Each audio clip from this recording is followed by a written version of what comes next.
Hi అండి. Summer holidays అందరూ ఎలా స్పెండ్ చేశారండి? మేమైతే సమ్మర్ హాలిడేస్ స్టార్ట్ అయ్యాయని చెప్పి హైదరాబాద్ నుంచి ఊరికి బయలుదేరామండి. సమ్మర్ టైంలోనే కదండి ఎక్కువ జాతరలన్నీ జరిగేవి. ఇది మా హస్బెండ్ వాళ్ళ ఊర్లో జాతర అండి. అమ్మవారిని అత్తింటి నుంచి పుట్టింటికి తీసుకొచ్చి చక్కగా జాతర జరిపించి పంపిస్తారనమాట.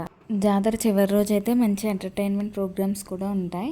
జాతర గురించి చెప్పినప్పుడు అక్కడ అమ్మవారి గురించి కూడా చెప్పాలి కదండి. ఇక్కడ గ్రామ దేవతలు వచ్చి పెద్దమంట్లమ్మ, చిన్నమంట్లమ్మ అనమాట.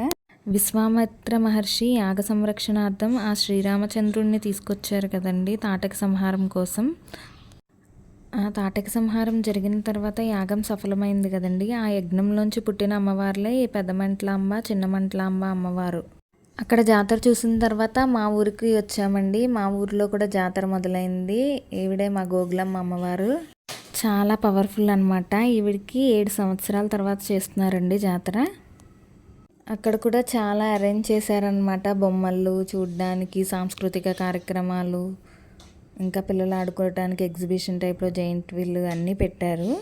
కానీ ఏ మాటకా మాట చెప్పుకోవాలండి, ఈ సమ్మర్ హాలిడేస్ నేను ఎప్పుడూ మర్చిపోను. ఎందుకంటే ఈ సమ్మర్ హాలిడేస్లో మా మమ్మీకి చికెన్ పాక్స్ వచ్చింది, నాకు కూడా చికెన్ పాక్స్ వచ్చిందండి. లైఫ్లో ఒక మర్చిపోలేని అనుభవం అనమాట అండి ఇది. కొన్ని లెసన్స్ అయితే నేర్చుకున్నానండి ఈ ఫేస్లో నేను. ఆ అమ్మవారి దయ వల్ల మొత్తానికి కోలుకున్నామండి. జాతర అయితే చూడగలిగాను నేనైతే.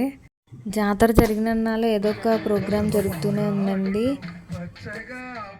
అలా మొత్తానికి మా సమ్మర్ వెకేషన్ పూర్తయిందండి. అలా హైదరాబాద్ రిటర్న్ అయ్యాము. స్కూల్ తెరిచేశారు.